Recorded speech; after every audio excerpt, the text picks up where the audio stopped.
Halo, selamat sore pemirsa. Senang sekali apa kabar Indonesia akhir pekan. Kembali ke layar kaca TV One untuk menghadirkan sejumlah informasi menarik dan juga terlengkap. Kembali bersama saya Jasmine Rahmadi dan Celia Alexandra. Halo Celia. Kabar baik hari ini. Kabar baik. Belum ditanya ya tadi ya? Belum. Tapi mau nanya juga udah nih. Tahu. Jasmine pasti mau nanya kabar saya gimana hari ini. Saya kabarnya tapi baik. selain itu ada lagi nih Sel. Apa tuh? Ini kan akhir pekan nih, weekend. Celia ngapain aja di akhir pekan ini?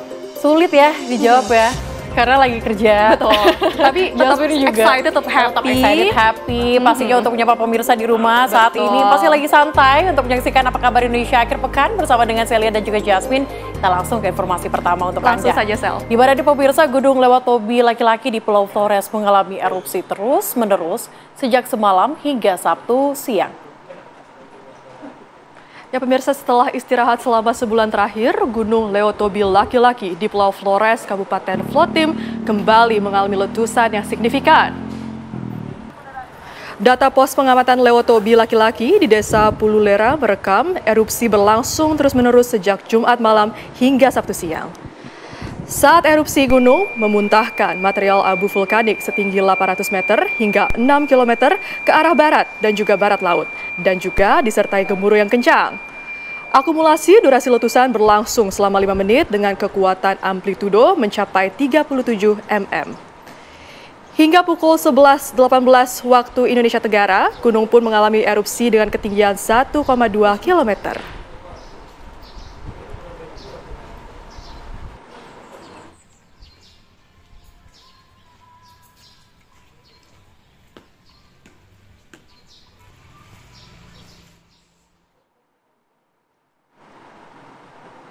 Pemirsa, akibat diguyur hujan, jalan Trans Sulawesi yang menghubungkan wilayah kota Mobagu dan juga Kabupaten Bolaang, Mongondo hingga Manado, Sulawesi Utara kini amblas hingga kedalaman 9 meter. Amblasnya jalan ini mengakibatkan para pengendara harus ekstra hati-hati karena hanya bisa menggunakan satu jalur. Jika kendaraan ramai, jalan tersebut menimbulkan kemacetan panjang karena harus bergantian melintas. Untuk mengantisipasi terjadinya kecelakaan, kondisi jalan saat ini telah dipasangi garis polisi. Selain badan jalan ambles, kabel jaringan telekomunikasi serta pipa saluran air bersih yang mengalir ke pemukiman warga juga putus total. Warga berharap pihak Balai Penanggulangan Jalan Nasional untuk secepatnya memperbaiki jalan tersebut agar aktivitas warga kembali normal.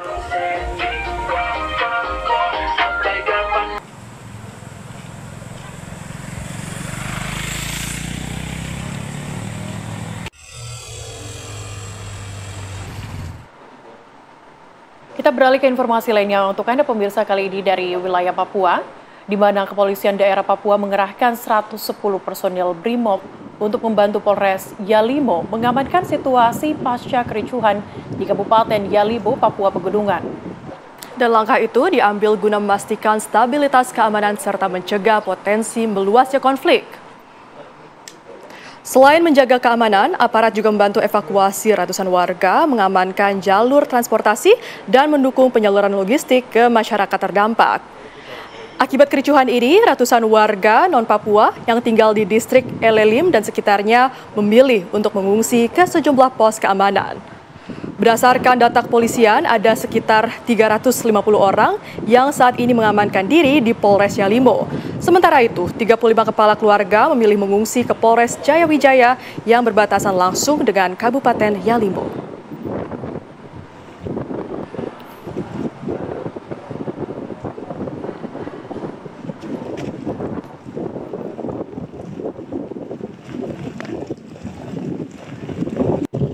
Ya pemirsa, kondisi di Kabupaten Yalimo, Papua Pegunungan dilaporkan telah aman dan terkendali pasca kerusuhan yang terjadi pada Selasa lalu.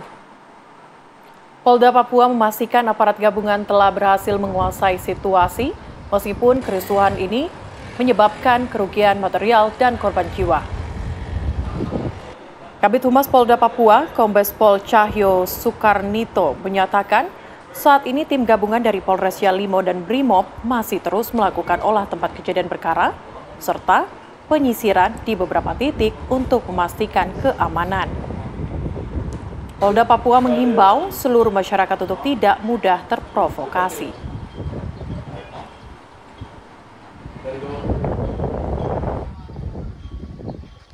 Dapat saya sampaikan untuk situasi hingga siang hari ini di Kabupaten Yalimo sementara sudah terkendali.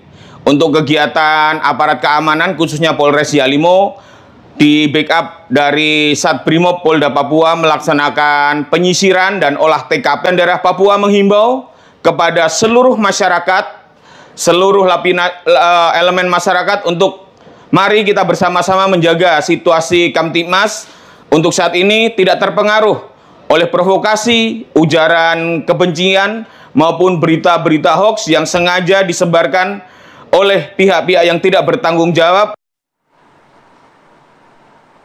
Pemirsa, 7 karyawan PT Freeport Indonesia ini terjebak di dalam lumpur bawah tanah di Grasberg Block. Dan tim penyelamat PT Freeport Indonesia berusaha membuka akses menuju lokasi di mana para korban terjebak. Ya pemirsa, dengan menggunakan alat berat dan drone yang dikendalikan jarak jauh, tim penyelamat PT Freeport Indonesia berusaha menjangkau para korban yang terjebak longsor. Medan yang dipenuhi lumpur dan bebatuan membuat proses penyelamatan mengalami kendala dan diperlukan waktu tambahan agar bisa membersihkan material tersebut. Meski upaya penyelamatan penuh, para tim penyelamat ini berjibaku menembus reruntuhan longsor dan menyelamatkan 7 penambang yang masih terjebak.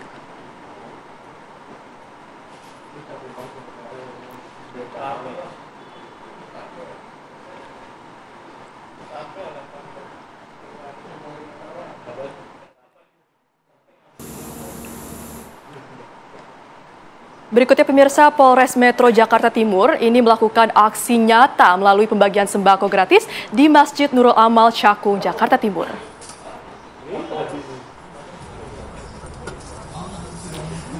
Kapolres Metro Jakarta Timur, Kombes Polisi Alfian Nurizal ini membagikan sembako gratis di Masjid Nurul Amal Cakung, Jakarta Timur.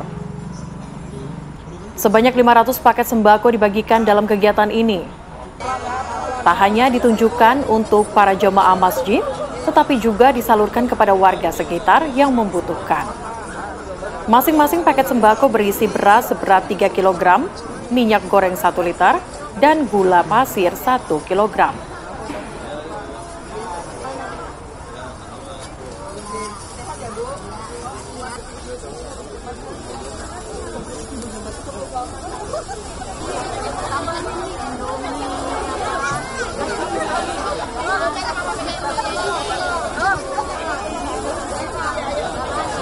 Mbak.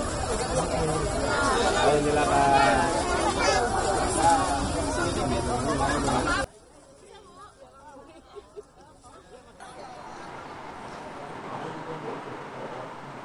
Pemirsa, untuk mengetahui suasana terkini pembagian sembako di Masjid Nurul Amal Cakung, Jakarta Timur, saat ini kita sudah terhubung dengan rekan kami, Syada Yusiza. Syada, bagaimana kemudian kondisi suasana di sana?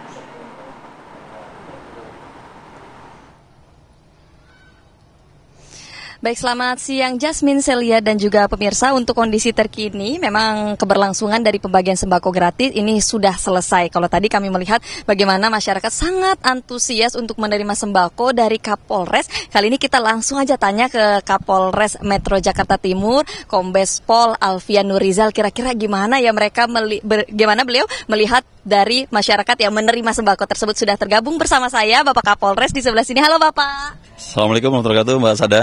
Bapak, ini mungkin bisa dijelaskan Pak latar belakang dari kegiatan dilangsungkannya pembagian sembako gratis di Masjid Jami Nurul Amal pada hari ini? Ya, tentunya kami dari Polres Metro Jakarta Timur, kami mendapatkan informasi seketika itu dengan Kapolsek Cakung, di mana untuk kegiatan kami patroli secara dialogis, dan tentunya kami langsung ke lokasi tersebut, di mana pada saat ini di Masjid Nurul Amal ini melaksanakan kegiatan, yaitu di mana ada kegiatan religi.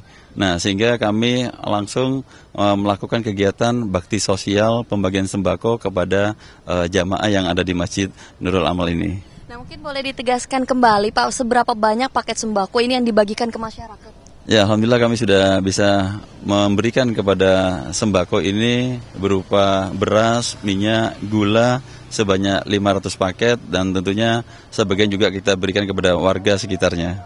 Jadi memang utamanya siapa saja sih Pak sasaran penerima bantuan sembako ini? Ya, tentunya untuk penerima dari sembako ini kita laksanakan bakti sosial itu kepada beberapa masyarakat yang membutuhkan, mungkin ada lansia, anak yatim piatu, dan tentunya mungkin momentum-momentum pada kegiatan permasalahan yang terjadi ada di wilayah kepada masyarakat yang menimpa. Untuk giat-giat seperti ini merupakan bagian dari program rutin yang dilakukan oleh Polres Metro Jakarta Timur.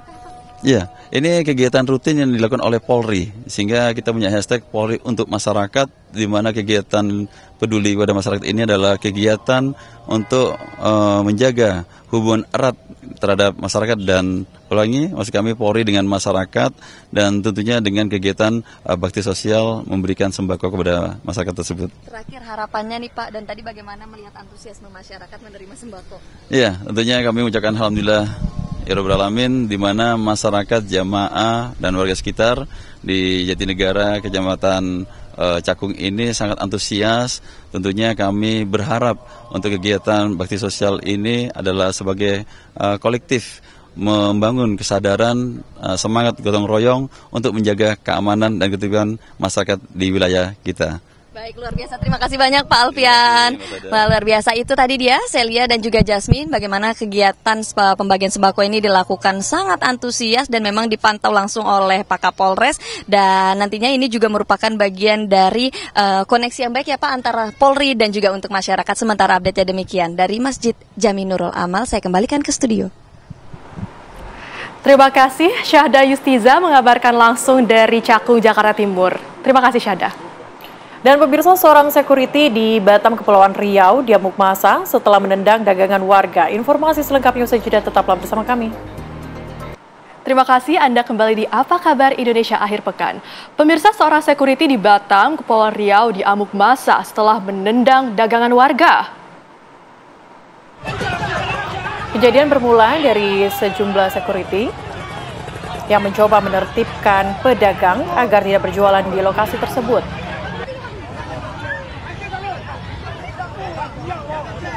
Namun karena pedagang kaki lima kerap muncul kembali di lokasi, salah satu security kesal dan menendang dagangan pedagang. Melihat aksi security tersebut, warga secara spontan langsung mengamuk dan memukuli korban.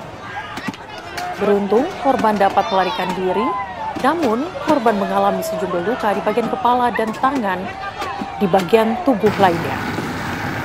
Tak sampai di situ, warga juga membuang motor korban ke parit dan melemparinya dengan batu. Kasus tersebut kini telah ditangani pihak kepolisian setempat.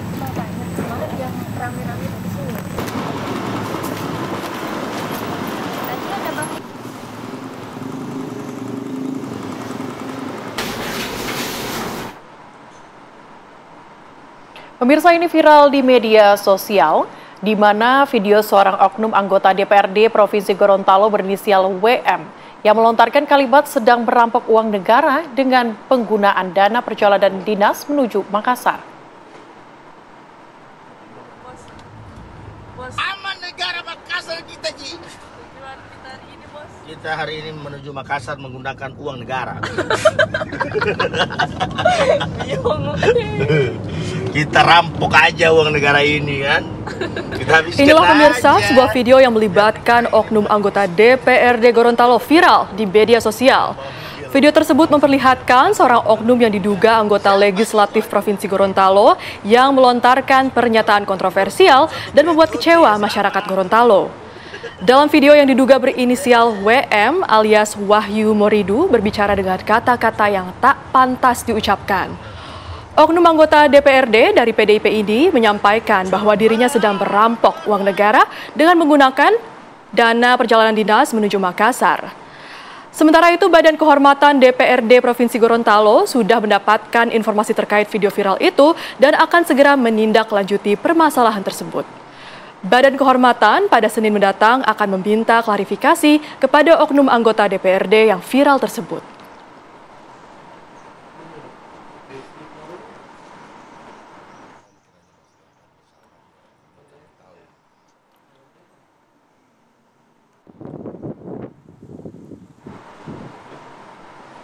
Selain itu pemirsa, viral juga ini di sosial media, Sekretaris Komisi C DPRD Sumatera Utara dari Partai Gerindra, yakni Aji Karim yang tengah dugem bersama istrinya. Video itu pun berujung dengan dicopotnya jabatan Aji sebagai Sekretaris Komisi C. Inilah rekaman video yang diupload ke media sosial dan menjadi viral. Aji Karim tampak berjoget atau dugem di tempat hiburan malam bersama seorang wanita yang ternyata merupakan istrinya. Video ini pun mendapat respon negatif dari warganet. Sejumlah mahasiswa sempat melakukan unjuk rasa di depan kantor Gerindra Sumut di Jalan Jenderal Sudirman, Kota Medan. Pengunjuk rasa mendesak Aji Karim dipecat. Penasehat fraksi Partai Gerindra DPRD Sumut, Iwan Ritonga, ini mengatakan fraksi Partai Gerindra telah menegur yang bersangkutan dan telah dibawa pada rapat paripurna Selasa kemarin. Aji Karim akhirnya dicopot dari jabatannya sebagai sekretaris di Komisi C DPRD Sumut dan digeser menjadi anggota biasa di Komisi A. Iwan juga tidak menapik bakal ada sanksi lainnya dari DPP Partai Gerindra.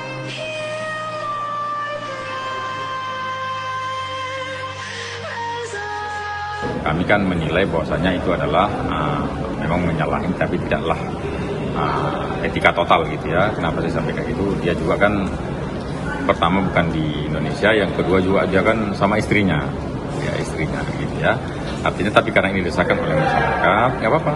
Kita berikan teguran sanksi yang selama ini dia merupakan sekretaris fraksi, sekretaris komisi, kemudian sekarang kita pindahkan menjadi anggota Komisi A. Dulunya sekretaris Komisi C, sekarang menjadi anggota Komisi A. Nah, ini ada informasi viral lainnya ini untuk Anda pemirsa, karena ini publik katanya lagi rame-ramenya ya. Jasmine tahu nggak? Ini cukup diperbincangkan oleh publik karena dianggap mengganggu. Apa tuh, Sel? Nah, ini publik tengah ramai ini menggaungkan gerakan stop totot wuk-wuk di jalanan. Ya, dan seruan ini pun muncul sebagai bentuk protes agar pejabat maupun pengguna jalan tidak lagi menyalakan sirine strobo dan rotator secara ilegal.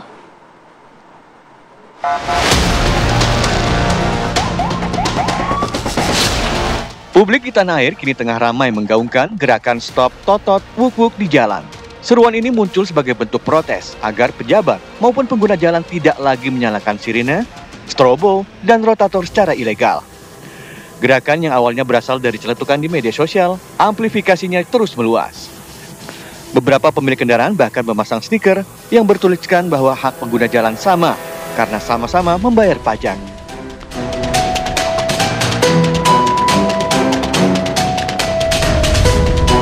Kalau kita lihat trennya, sebenarnya percakapan ini mulai rame dari sejak kira-kira seminggu setelah setelah demonstrasi besar-besaran itu ya. Ada yang nyeletuk tuh di media sosial. Tumben nih, setelah semingguan ini nggak dengar totot wukuk. Itu awalnya kayak gitu. Terus jadi celetukan aja. Terus dibahas, mungkin tuh di Jakarta aja, karena di tempat saya masih ada. Katakan yang jawab orang Bandung tuh, yang jawab orang Surabaya tuh, kan di tempat saya masih ada kok, kayak gitu. Tapi kemudian ini berlanjut, percakapan semata masih jadi percakapan yang menyampaikan keresahan saja. Sampailah pada tanggal 11. Pada tanggal 11 itu ada unggahan yang isinya stop di kendaraanmu ada uang pajakku, stop wuk-wuk, tetot wuk-wuk gitulah.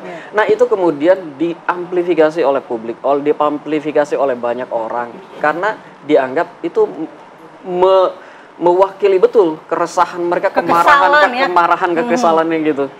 Nah tanggal 11 itulah kemudian perbincangan ini menjadi yang awalnya cuma kekesalan berubah menjadi jangan kasih jalan. Kayak gitu. Sampai bikin stiker loh. Sampai bikin stiker. Udah nggak usah kasih jalan.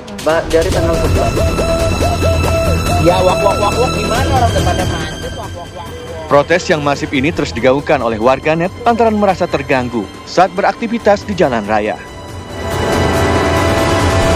Mana bunyiin. Dan saya menangkapnya satu suasana ini ada yang dilanggar mengenai keadilan berjalan raya. Bahwa orang menggunakan jalan yang terbatas terutama di waktu-waktu yang sangat-sangat padat. Tapi ada orang yang meminta privilege. Tentunya orang marah. Ya, beda konteksnya kalau kita bicara katakanlah 15-10 tahun yang lalu saat jalan-jalan itu masih kosong. Orang mau pasang, mau cepat mungkin ya, orang nggak akan protes seperti sekarang. Sekarang ini orang protes karena kapasitas jalan sudah sangat terbatas. Ini jalan macet, tiba-tiba di belakangnya ada tutut wuk-wuk minta jalan. Nah, orang pertanyaan ini siapa? Ya, nah saya kira gerakan yang kemudian jangan kasih jalan itu menurut saya satu respon yang sebenarnya ini harus ditangkap ya oleh para policy makers. Bagaimana sih sebetulnya mengatasi ini?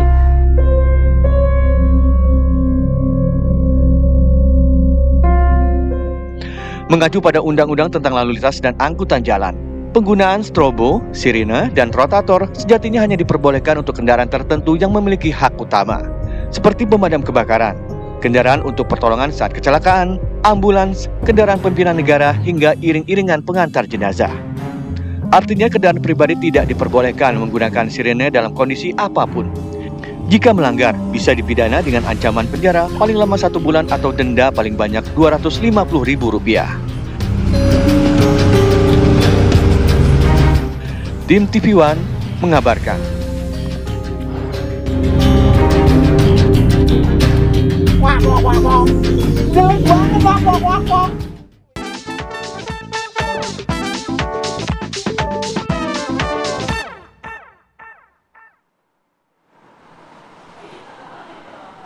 Pemirsa, Gubernur Jakarta Pramono Anung meresmikan Taman Doa Kasih Mulia Sejati di Rawabuaya, Jakarta Barat. Informasinya akan kami hadirkan saat lagi, tetaplah bersama kami di Apa Kabar Indonesia Akhir Pekan. Anda kembali di Apa Kabar Indonesia Akhir Pekan bersama dengan Celia dan juga Jasmine. Pemirsa, Gubernur Jakarta Pramono Anung meresmikan Taman Doa Kasih Mulia Sejati di Rawabuaya, Jakarta Barat. Gubernur Pramono Anung didampingi Wakil Ketua Konferensi Wali Gereja MGR Adrianus Sunarko dan Ketua Yayasan Winata Setiawan. Pramono terkesan dengan Taman Doa seluas 5.000 meter persegi yang berdiri tepat di belakang panti asuhan. Ia pun secara simbolik meresmikan Taman Doa tersebut dengan menandatangani batu prasasti. Peresmian Taman Doa ini dilakukan bertepatan dengan 25 tahun berdirinya Yayasan Kasih Mulia Sejati. Prasasti dimulai.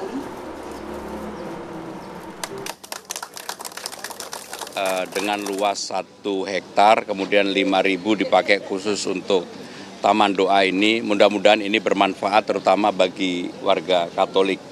Saya merasa bersyukur, ini menunjukkan bahwa Jakarta, kebinekaan, pluralisme, dan sebagainya terjaga dengan baik. Termasuk peresmian hari ini berlangsung dengan baik. Dan mudah-mudahan ini memberikan berkah bagi semuanya.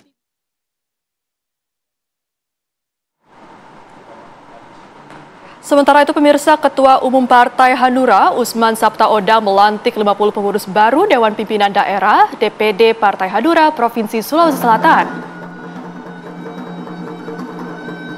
Ketua DPD Hanura Sulawesi Selatan terpilih yang dilantik adalah Majen TNI Purnawirawan Andi Muhammad Bausawa Mapanyuki.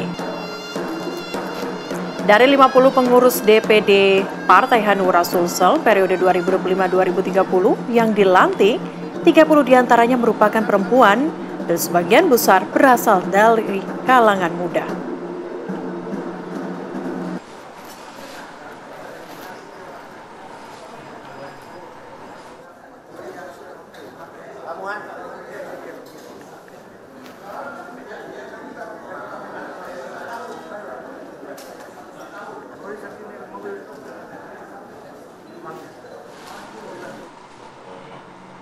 Lalu bagaimana jalannya pelantikan kepengurusan baru DPD Partai Hanura Sulawesi Selatan periode 2025 sampai dengan 2030? Kita saparkan kami Firda Jumardi di sana. Firda, bagaimana kemudian jalannya pelantikan yang dilakukan? Ya, Celia dan juga pemirsa, pelantikan pengurus DPD Partai Hati Nurani Rakyat Hanura Provinsi Sulawesi Selatan periode 2025-2030 ini telah diselenggarakan di tempat saya mengabarkan saat ini di Hotel 4 Point Makassar pada pukul 13.00 waktu Indonesia bagian tengah hingga pukul 15.00 waktu Indonesia bagian tengah tadi, di mana Ketua DPD Hanura Sulsel terpilih yaitu Majen TNI Purnawirawan Andi Muhammad Bau Sawamapanyuki atau akrab disapa Panglimata bersama 50 pengurus baru DPD Partai Hanura di Sulawesi Selatan ini dilantik langsung oleh Ketua Umum Partai Hanura yaitu Osman Sabta Odong. Di mana Osman Sabta secara langsung membacakan naskah pelantikan dengan mempertanyakan kesediaan dari kader terpilih yang menjadi pengurus DPD Partai Hanura Sulawesi Selatan dan dilanjutkan dengan pemberian petaka oleh Ketum Hanura Osman Sabta Odang kepada Ketua DPD Hanura Sulsel yaitu Panglimata. Dan pemirsa, Panglimata ini menerima dan mengatakan siap mengibarkan bendera Hanura di Provinsi Sulawesi Selatan dengan tekad mengembalikan kejayaan Hanura di Provinsi Sulawesi Selatan. Pemirsa, dari 50 pengurus yang telah dilantik ini 30 diantaranya adalah perempuan dan sementara itu juga ini berasal dari kalangan muda yang ada di Provinsi Sulawesi Selatan. Dalam kesempatannya pemirsa, Osman Sabta Odang mengatakan Ketua DPD Partai Hanura Provinsi Sulawesi Selatan ini memiliki semangat yang tinggi dan juga terus mengingatkan tagline dari Partai Hanura sendiri yaitu adalah berpihak kepada daerah karena daerah makmur barulah terdapat Indonesia yang makmur. Ia juga berpesan kepada pengurus DPD Partai Hanura Provinsi Sulawesi Selatan ini untuk terus bekerja berdasarkan Pancasila karena itu adalah statement dari negara kita Indonesia.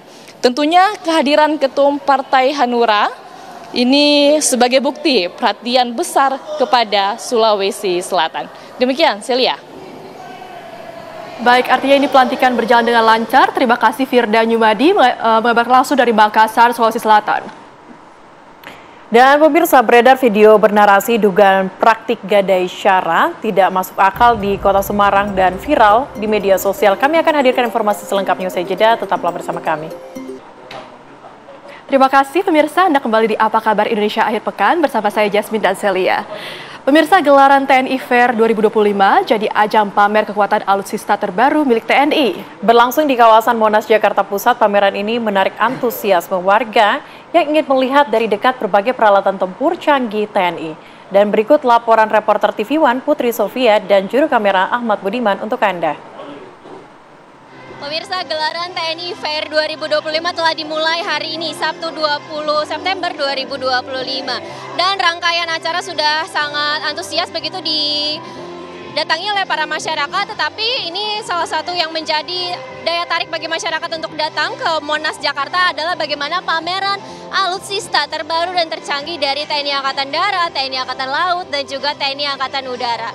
Dan seperti contohnya di sebelah saya ini pemirsa, di sebelah saya ini merupakan Panzer Badak yang merupakan salah satu alutsista unggulan dari TNI Angkatan Darat yang mana ini diproduksi langsung oleh PT Pindad 100% Indonesia. Ini menunjukkan bahwa industri pertahanan di Indonesia juga sudah cukup mandiri untuk menghasilkan alutsista lain yang modern dan juga canggih. Dan di sini pemirsa ada belasan alutsista yang dipamerkan, begitu juga dengan berbagai macam fasilitas yang disediakan oleh TNI Angkatan Darat, Laut, dan juga Udara di TNI Fair 2025. Tetapi rasanya kurang kalau kita hanya sekedar melihat-lihat saja di alutsista Badak ini. Kita akan tanyakan langsung pemirsa ke kepala yang mengerti di alutsista Badak ini. Sudah bersama kami Pak Andri, selamat siang Pak. Selamat siang Mbak. Pak, kalau dari Panzer Badak ini keunggulannya apa, boleh diceritakan? Kalau untuk keunggulan yang saat ini Rampur ini sudah menggunakan konfigurasi 6x6. Itu bisa digunakan dalam pertempuran hutan maupun di kota. Untuk awal Rampur ini terdiri dari 3 orang, yang pengemudi, petembak, dan komandan kendaraan sendiri.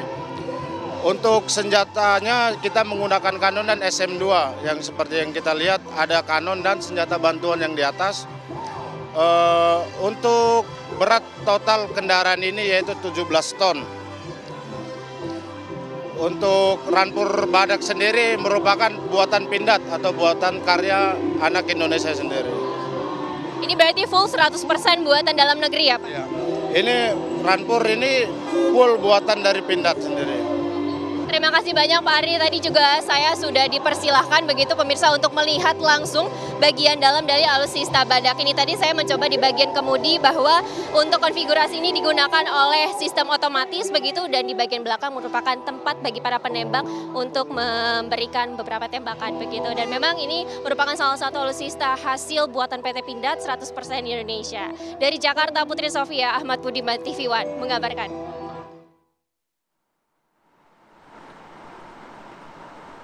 Kali ini kita akan hadirkan informasi viral untuk Anda pemirsa dari wilayah Semarang, Jawa Tengah. Di mana pemirsa beredar video bernarasi dugaan praktik gadai dengan syarat tidak masuk akal di kota Semarang, dan ini viral di media sosial. Polisi pun langsung mengecek lokasi tempat gadai yang berada di Kelurahan Rejosari, Semarang Timur terkait beredarnya gadai dengan syarat bersetubuh. Karena kenal dengan salah satu pegawai, keduanya pun kemudian melakukan kontak secara pribadi di luar urusan pekerjaan, termasuk hal lain seperti adanya kabar pergi ke hotel. Dari hubungan pribadi itu muncul pinjaman uang secara langsung kepada pegawai di luar mekanisme gadai yang kemudian memicu perselisihan di saat pengembalian.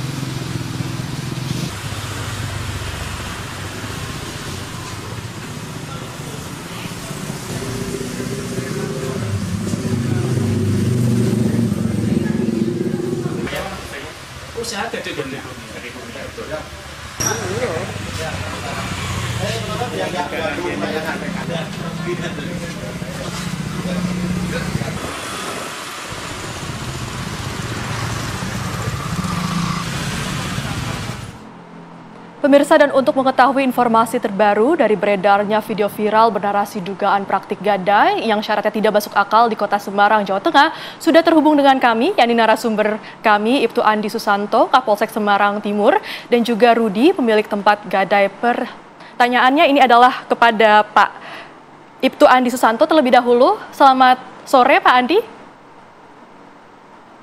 Selamat sore, Mbak Jasmine. Iya, Pak Andi, ini apa kabar Indonesia akhir pekan? Pemirsa ini pasti penasaran bagaimana kronologi dari peristiwa ini, Pak? Baik, saya jelaskan pada pemirsa TV One, bermula bahwa sebelumnya saudari R sudah pernah menggagalkan 2 HP senilai 2 juta ke Gadai Kurnia. Kemudian dari situlah mereka saling kenal dengan salah satu pegawai Gadai Kurnia, saudara RN.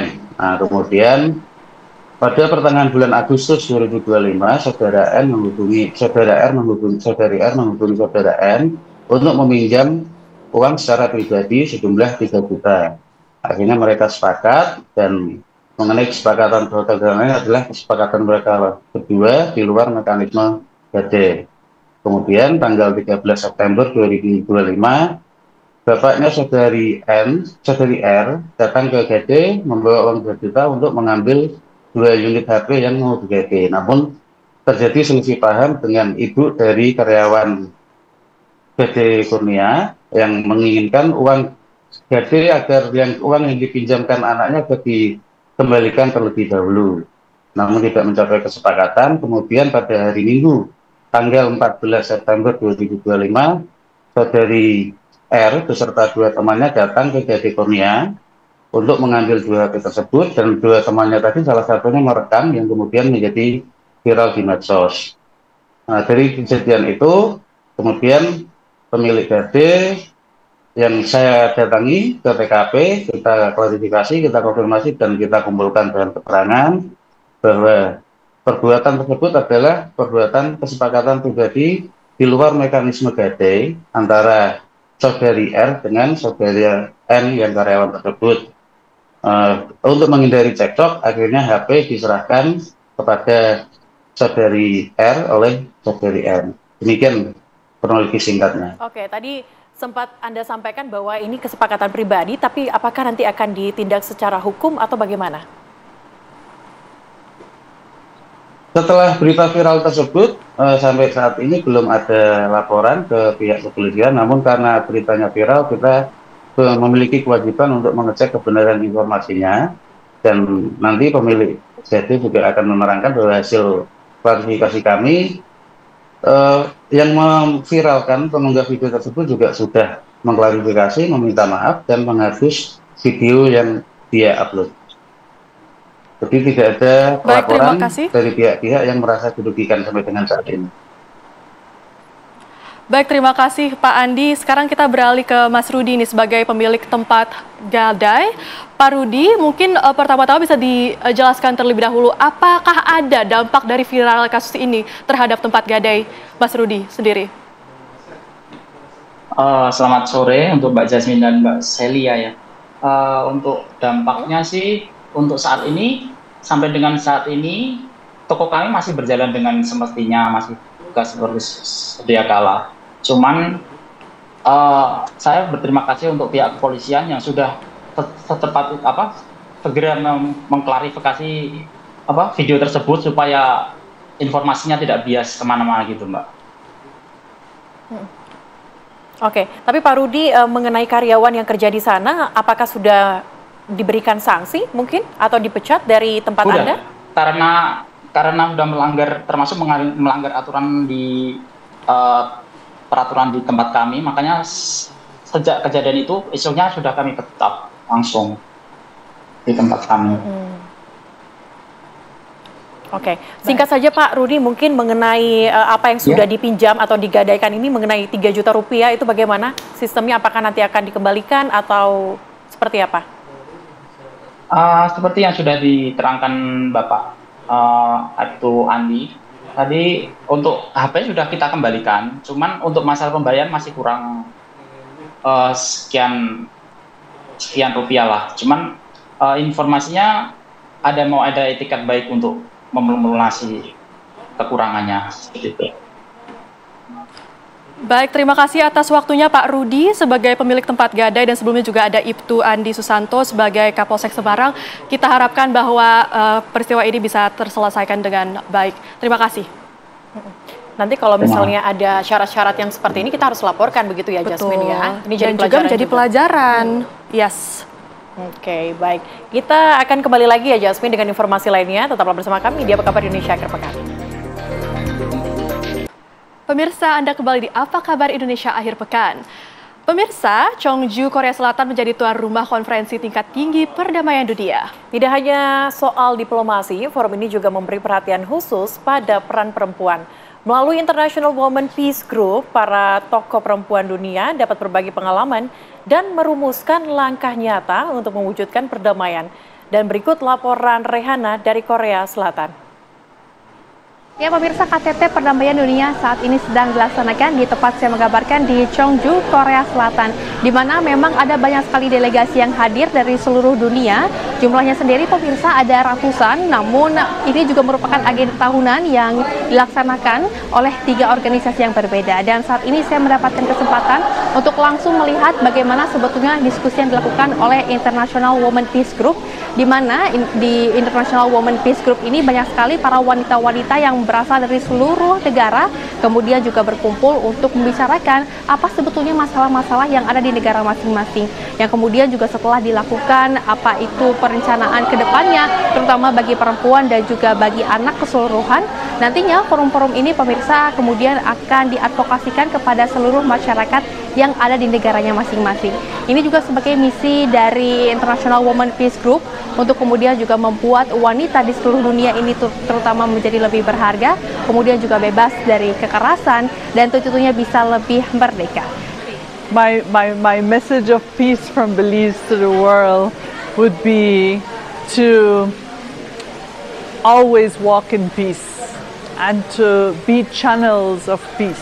Kami percaya bahwa melalui pendidikan perdamaian yang sedang kita gagaskan ini adalah salah satu solusi terbaik, karena kami percaya melalui pendidikan bisa merubah mindset, dan dari mindset tersebut juga bisa merubah kebudayaan dari suatu daerah. Contohnya yang kami lakukan adalah dalam pendidikan perdamaian, kami mengedukasi seseorang secara individu. Jadi dari dirinya sendiri dia harus berubah. Ketika dia berubah, lingkungan pun berubah, dan ketika lingkungan berubah, negara atau di mana dia tinggal pun akan berubah. Dari Cheongju, Korea Selatan, Rehana Mezia, TV One mengabarkan. Pemirsa, sidang Majelis Umum Perserikatan Bangsa-Bangsa ke-80 ini resmi diselenggarakan di New York. Tahun ini menjadi istimewa bagi Indonesia karena untuk pertama kalinya sejak lebih dari 1 dekade, Presiden hadir langsung menyampaikan pidato di forum dunia tersebut. Ya, Presiden Prabowo Subianto dijadwalkan berbicara pada sesi debat umum dengan isu Palestina sebagai perhatian utama di tengah desakan internasional untuk solusi dua negara. Sidang Majelis Umum PBB ke-80 telah resmi dibuka pada 9 September yang lalu dengan tema Better Together, 80 Years and More for Peace, Development and Human Rights. Lebih baik bersama 80 tahun dan lebih untuk perdamaian, pembangunan, dan hak asasi manusia. Tema ini menekankan pentingnya multilateralisme dan kerjasama global dalam menghadapi tantangan yang ada. General Debate atau sesi debat umum, yaitu pidato dari pemimpin negara-negara atau perwakilan delegasi yang hadir, akan dimulai pada Selasa 23 September mendatang. Kehadiran Presiden Indonesia, Prabowo Subianto, kali ini terbilang istimewa, di mana sejak masa kepemimpinan Presiden Jokowi selama 2 periode yang lalu, Indonesia diwakili oleh Wakil Presiden atau Menteri Luar Negeri. Presiden Prabowo dijadwalkan akan menyampaikan pidato pada 23 September sebagai urutan ketiga di General Debate, setelah Presiden Brasil dan Presiden Amerika Serikat. Dari informasi yang kami peroleh, isu Palestina akan menjadi perhatian khusus dalam pidato tersebut.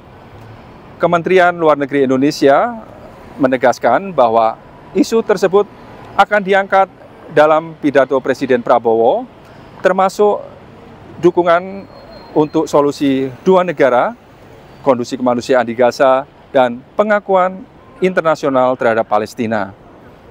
Sejumlah topik utama yang juga diperkirakan akan dibahas dalam sidang Majelis Umum PBB kali ini diantaranya adalah reformasi PBB dan multilateral, percepatan pembangunan berkelanjutan dan tantangan pasca pandemi, perubahan iklim dan adaptasi global, isu kesehatan global termasuk penyakit tidak menular dan kesehatan mental, kesetaraan gender dan peran perempuan, serta teknologi baru seperti AI dan regulasinya.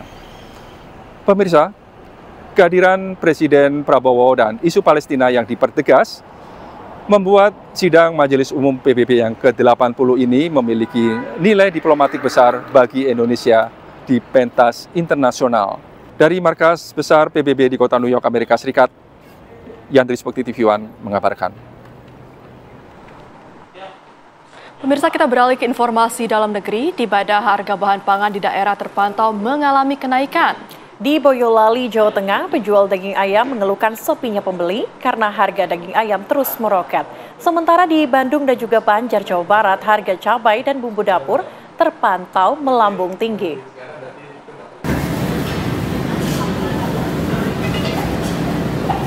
Hampir 1 bulan, para penjual daging ayam di pasar kota Boyolali, Jawa Tengah mengeluhkan sepinya pembeli.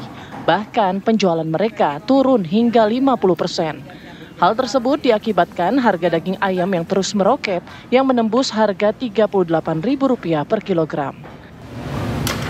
Para pedagang mengaku sebelumnya bisa menjual hingga 250 kg daging ayam dalam sehari, namun saat ini penjualan mereka maksimal hanya sekitar 100 kg sehari.